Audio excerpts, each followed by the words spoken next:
Welcome back to Bat Fridays here on Superman Comic a Day. Today we are covering Detective Comics number 31, Batman versus the Vampire. There's no actual vampire in this comic. That's a very confusing title. Why isn't it Batman versus the Monk Part 1?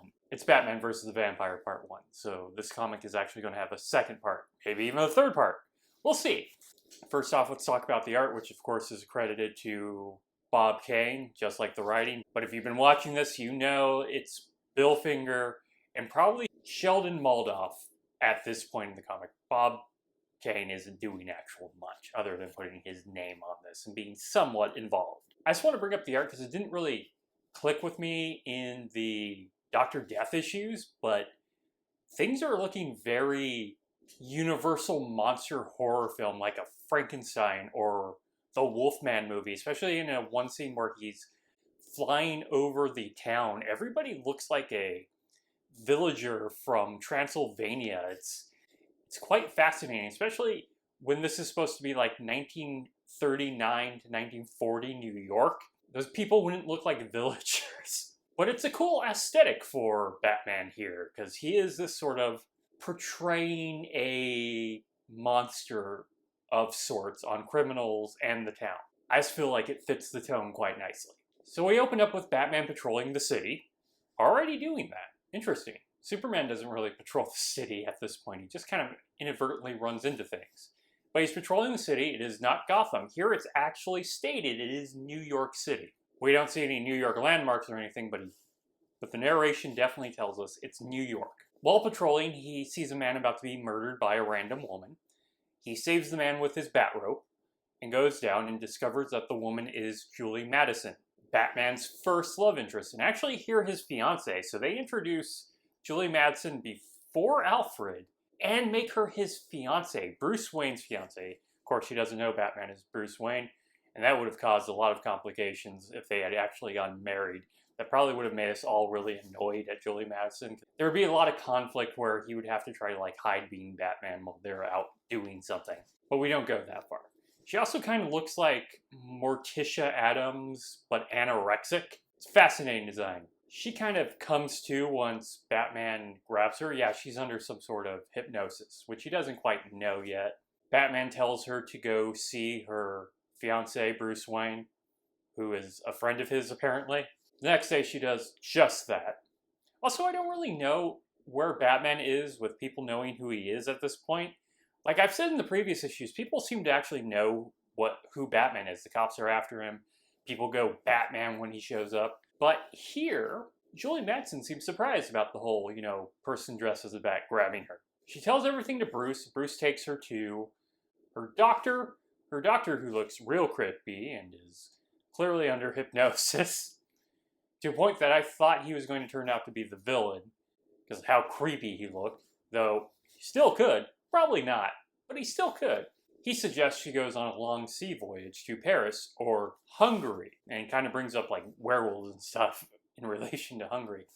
Bruce sees through all this, but he's going to let it happen because he really likes using his fiancée as bait. So when she gets on the boat and is going away, we see Batman prepare by having his bat gyro, which is called the Batplane later on, and the first appearance, it was the first appearance of the Batplane, but the first appearance of the Batarang, or Chekhov's Batarang here, because like with the gas pellets in the past two issues, if he's going to bring up he's bringing something, he's going to use it. Wouldn't it be much cooler to refer to Chekhov's gun as Chekhov's Batarang? We can't say the Batplane is Chekhov's Batplane because he's immediately about to use it. So he flies through the city. That's where we see all the people look like villagers and terrified that a giant bat's flying through the city. And he gets to the boat, lands, and this is where we meet the villain, the monk. Does he look like a monk? Well, technically he's wearing robes, red robes with like cross skull on them. But also a hood, so he has like a weird clan look or cult leader look. I feel like he doesn't quite look like a monk. Like Luthor and a bunch of other Superman villains dress like this. It's also really surprising seeing how Superman was keeping away from villains at this point. I don't think the Ultra Humanite's been introduced yet, but Batman's just super into villains right away. Weird, gimmicky villains.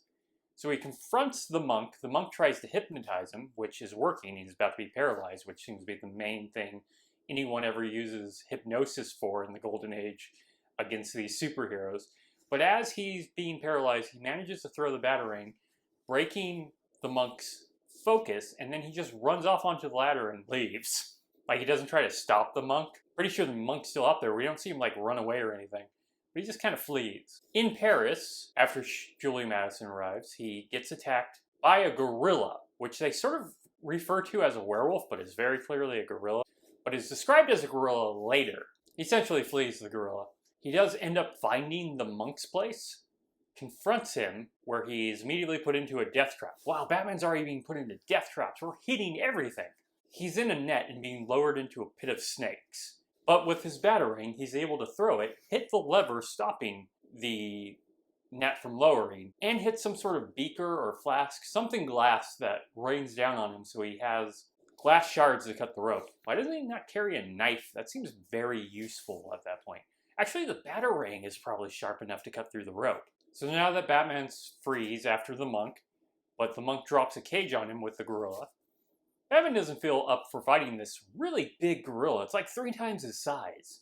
It's very tall. Looks more like the missing link. He's able to climb up the rope that they lowered the gorilla down, where he runs into one of the monk's henchmen. He knocks him out easily. He then gets in his bat plane to find Julie, where she's driving off to something. He lands on it. The car kind of crashes, but Julie is now fine and out of hypnosis. Batman, now wanting vengeance, because as we know, he is vengeance, as the Batman trailer keeps telling us. I know it's something he actually says, but hearing Robert Pattinson in like really dark seriousness say, "I'm vengeance," breaks me every time. I love this character, but there is no way to pull off that without it being inherently silly. And he gets into the Batplane to head over to Hungary because, I mean, he gave it up with the doctor where he's going. And we're going to continue this into the next issue, which Superman rarely does, and only did it in the first issue, and that was like 5 stories, and they just didn't have time to complete the last story. I'm actually interested to see if it's like better that way, because sometimes Superman feels like it's really leaning in on trying to fit an entire story into 14 pages. Though this will probably be a completely different story. Unless it's just Batman showing up and trying to attack the monk right away, like it's the climax of the story all done in one comic. That would be a solid thing to do. But yeah, I'm still really enjoying these. They're full of action, Batman being Batman essentially, and a lot of like weird villains and threats as he's starting to create those gadgets. If you enjoyed this video, please like and subscribe. Hit the bell icon to get notifications when a new video goes up. I do this Monday through Friday, but I only cover Batman on Fridays. Monday through Thursday, I'm covering Superman, just like I did here. And remember to watch next week, same bat time, same Superman channel. Bye!